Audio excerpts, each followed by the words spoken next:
오늘 하나님 말씀은 신명기 16장 9절부터 12절, 구약성경 287페이지 신명기 16장 9절부터 12절까지의 말씀입니다. 7주를 셀지니 곡식의 낫을 대는 첫 날부터 7주를 세어 내 하나님 여호와 앞에 77절을 지키되 내 하나님 여호와께서 네게 복을 주신 대로 내 힘을 헤아려 자원하는 예물을 드리고 너와 내 자녀와 노비와 내 성중에 있는 레위인과 및 너희 중에 있는 객과 고아와 과부가 함께 내 하나님 여호와께서 자기의 이름을 두시려고 택하신 곳에서 내 하나님 여호와 앞에서 즐거워할지니라. 너는 애굽에서 종 되었던 것을 기억하고 이 규례를 지켜 행할지니라. 아멘. 오늘은 진심으로 감사라는 제목으로 하나님 말씀의 은혜를 함께 나누도록 하겠습니다. 최근 전 세계를 뜨겁게 달군 뉴스 중에 타이탄 잠수정 사건이 있습니다. 커다랗고 많은 인원이 타는 잠수함과는 달리 고작 5명이 탑승한 이 잠수정은 특별 여행객을 위한 미니 잠수함이라고 하면 이해하기 쉬울 것입니다. 이 잠수정의 목적은 영화로도 유명한 타이타닉호를 둘러보는 해저 관광입니다. 타이타닉호가 뭐냐면 과거 1912년에 대형 유람선, 그 이름이 타이타닉호인데요. 그때 당시 이 타이타닉호가 경고를 무시하고 규정을 어겨가면서까지 항해를 강행했는데 그만 빙산에 부딪히면서 대서양에 침몰한 사건입니다. 2224명이 탑승해가지고 그 중에 무려 1514명이 사망하고 710명만이 생존했던 사건입니다. 이 비극은 영화로도 상영되면서 세계적인 명성을 얻게 되었고요. 출연한 배우들도 덩달아 유명해졌습니다. 한편 그 타이탄 잠수정은 불과 길이가 6.7m에 불과한데요. 지난 6월 16일 심해 관광을 시작했는데 사실 그때 당시 그 승객들, 5명의 승객들이 얼마나 들떴을까요? 그런데 그만 잠수한 지 1시간 45분 만에 약 심해 2.5km 지점에서 그 높은 수압을 견디지 못하고 뇌파한 겁니다. 이 뇌파라고 하는 건 뭐냐면 외부 압력이 내부 압력보다 너무나 커가지고 구조물이 안쪽으로 찌부러지는 거예요. 그 탑승자 5명 모두가 즉사하게 된 그런 엄청난 사건이었죠. 5명이 누구냐면 이 관광을 주관했던 오션게이트 최고 경영자가 거기에 탑승했고요. 그리고 영국의 억만장자 1명, 그리고 프랑스의 탐험가이자 타이타닉호를 연구하는 그 사람 1명, 그리고 나머지 2명은 누구냐면 파키스탄 부자입니다. 이 부자라고 하는 것은 돈이 많은 그런 부자이기도 하고, 그리고 아버지와 아들이 같이 탄 거예요. 이렇게 총 5명이 타게 된 거죠. 총 8일짜리 여행인데 1인당 금액이 얼마냐면 무려 3억 4천만 원입니다. 우리가 평생 여행을 해도 이 정도 돈을 들여서 여행하기 어려운데 이들은 단 한 번의 여행으로 3억 4천만 원을 기꺼이 지불했던 것이죠. 그런데 결론이 어떻게 됩니까? 많은 시간과 거액을 들여서 남부럽지 않은 꿈 같은 여행을 떠났는데 여행의 결말은 깊은 바닷속에, 그것도 시신 수습조차 어려운 그런 심해에서 일순간에 죽게 된 것이죠. 그리고 여기에 심각한 사연이 하나 있는데, 원래는 파키스탄 그 부자가 아닌 라스베가스의 부자가 먼저 타기로 제안이 들어왔었던 것이죠. 원래 라스베가스 그의 아들은 평소에 타이타닉호의 팬이었습니다. 그래서 굉장히 많은 관심이 있었는데 아무래도 이 잠수정의 안전에 대한 확신이 서지 않아 가지고 우려를 제기했고요.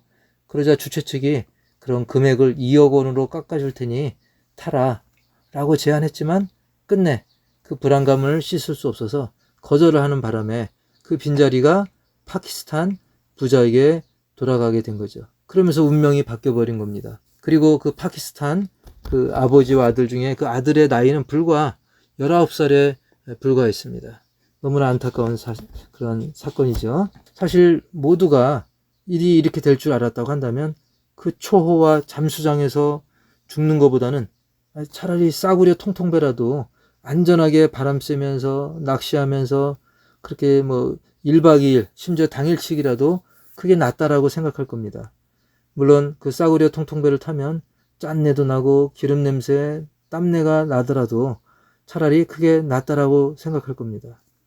여기서 우리가 적용해 볼 것은, 우리는 세상에 살면서 럭셔리하고 뭔가 출세하고 부러워하는 그런 것들을 누리는 것에 대해서 많은 사람들이 소망을 하고 있다는 거죠.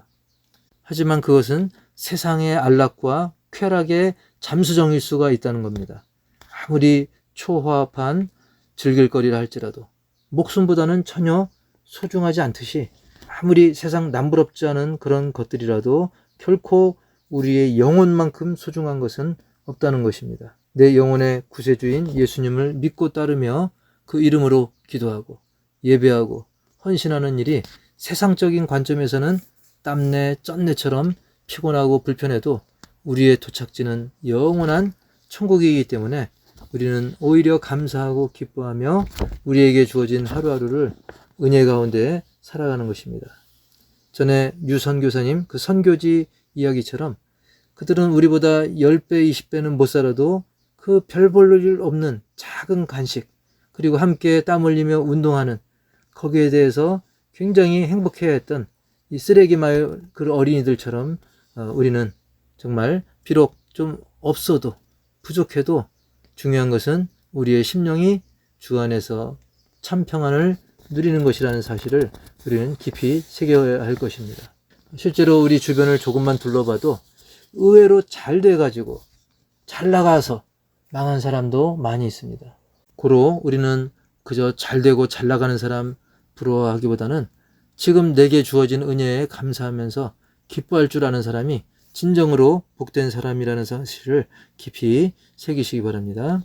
비록 세상에 폭풍우가 휘몰아친다 할지라도 거뜬했던 노아의 방주처럼 우리가 믿는 예수님 안에서 행복한 호산나 호에 오신 여러분을 진심으로 환영하고 축복합니다. 우리는 홍해를 건너서 광야를 여행하는 정말 하나님 기뻐하시는 그런 여행객, 순례자들이 되기를 주의 이름으로 축원합니다. 오늘은 맥주 감사주일입니다. 물론 우리가 범사에 감사해야 하지만 특히 절기에는 그 절기를 주신 하나님의 뜻을 잘 헤아려서 마음 깊이 더욱 의미 있는 감사를 드릴 때 우리는 더욱 풍성한 은혜를 누리고 하나님 또한 영광 받으실 것입니다. 그러나 안타깝게도 지난주에도 말씀드렸듯 어떤 사람들은 이런저런 이유를 들어서 절기를 잘 안 지키려고 하고, 특히 맥주 감사에 대해서는 굳이 농사도 안 짓는데 이걸 우리가 지켜야 돼? 그렇게 얘기를 하기도 합니다. 출애굽기 23장 16절에 보면 맥주절을 지키라. 이는 내가 수고하여 밭에 뿌린 것의 첫 열매를 거둠이니라 라고 했기 때문에 나는 밭에 뭐 뿌리지 않았는데 맥주절 나랑 상관없다, 이렇게 생각하는 거죠. 그렇게 생각한다면 딱 농사 짓는 사람, 오직 농사 짓는 사람만 맥주절 지키고 그런 사람만 추수감사절을 지켜야 됩니까? 그렇지 않죠. 사실 밭에 뿌린다는 것은 꼭 농사만이 아니라 여러 산업의 현장에서 소득을 위해 수고하는 그런 의미로 우리는 확대해서 생각할 수 있습니다. 어부들이 고기 잡는 거, 굴 양식하는 거, 이거 바다 농사죠. 일터에서 자기의 땀과 에너지를 뿌리고, 그리고 공부 많이 한 연구원들도 자신의 지식, 탤런트 등을 심는 거예요. 알고 보면 모두가 이 모양 저 모양으로 다들 밭에 뿌리는 삶을 살고 있는 것입니다. 아이들 잘 양육하는 것도 자식 농사라고 하지 않습니까? 그래서 우리는 어떤 이런 좁은 의미만 생각할 것이 아니라 좀 넓은 의미로 생각할 필요가 있어요. 그리고 이 맥주절의 명령은 출애굽한 백성들이 지도자 모세를 따라서 홍해를 건너 가나안 땅을 향해서 광야 생활을 하던 중에 하나님이 주신 명령입니다. 농사는커녕 그날 하루하루를 하나님께 의지하면서 그 거친 광야를 견디며 행군해야 하던 그런 상황이었던 것입니다. 아시다시피 무려 40년이나 지나서야 그들은 가나안에 정착해서 농사짓고 이 절기를 제대로 지킬 수가 있었던 것입니다.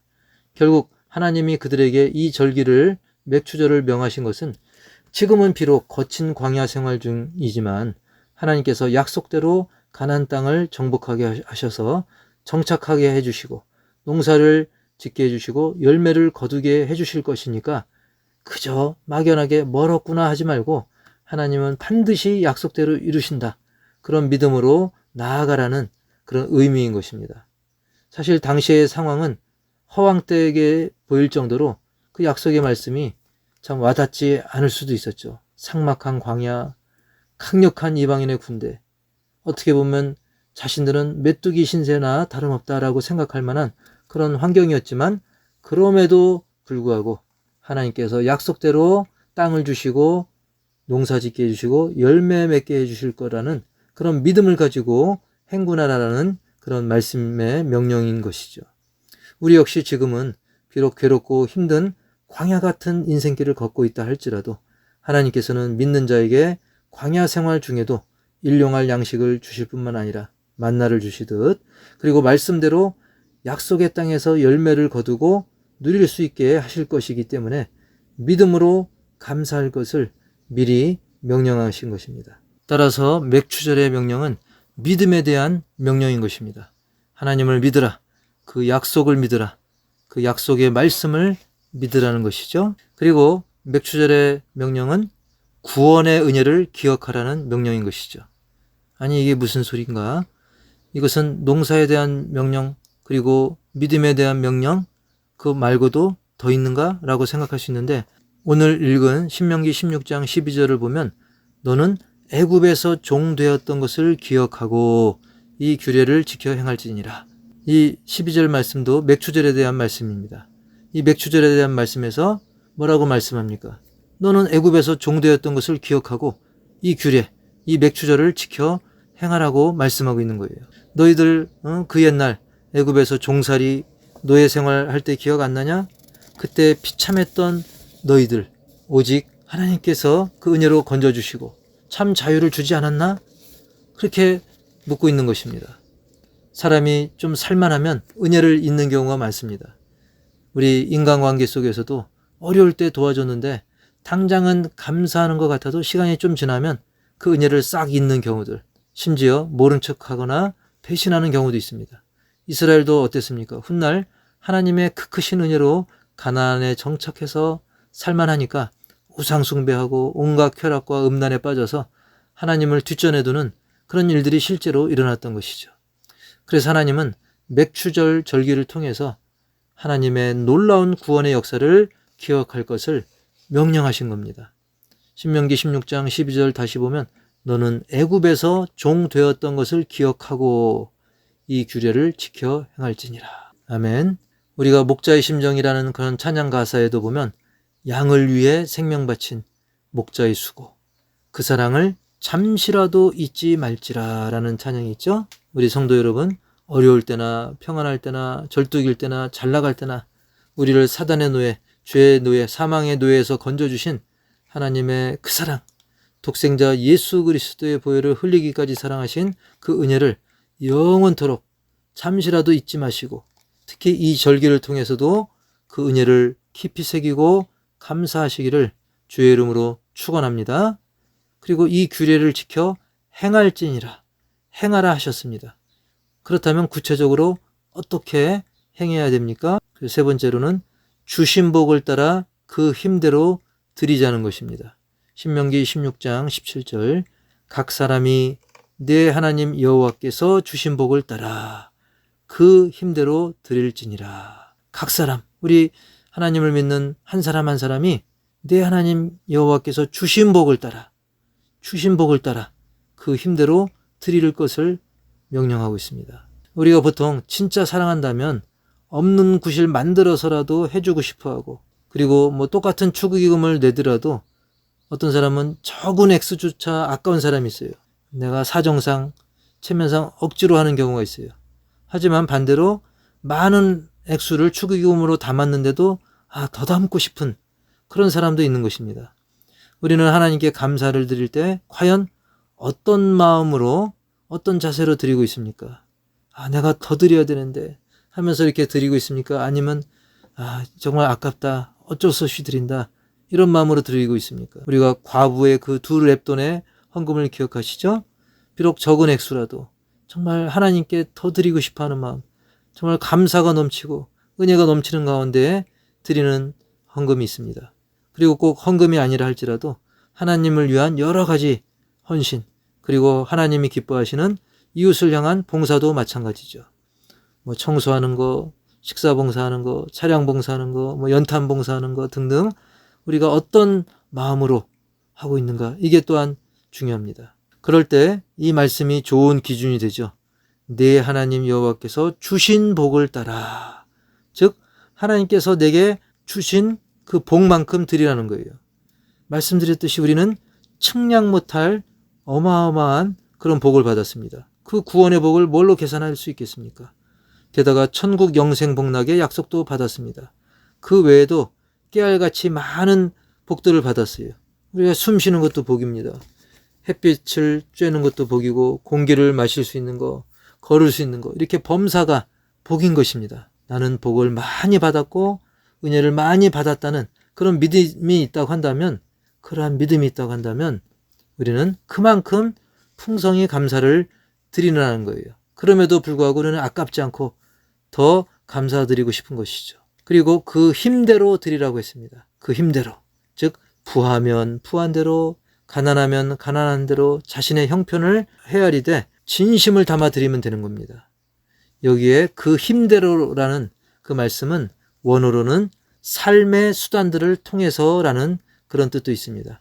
고로 내 삶의 현장에서 정성껏 하나님을 섬기는 그런 마음, 하나님께 감사하는 마음으로 살아가면서 하나님의 은혜와 감사를 이웃에게 전할 때 진정으로 그 힘대로 드리는 삶이 되는 것입니다. 마침 오늘은 맥주절인데요. 지내온 상반기를 마치고 하반기 첫 시작하는 주일입니다. 맥주절을 통해서 우리가 또 하나는 그 상반기를 감사하면서, 이 상반기를 감사하면서 앞으로 펼쳐질 하반기를 미리 믿음으로 기대하고 감사하면서 맞이하실 때 맥주절의 의미가 더 깊어질 것입니다. 그리고 중요한 것은 나를 진정 사랑하시는 하나님께서 명하신 이 맥주 감사를 나 역시 진심으로 감사한 마음으로 지키는 것입니다.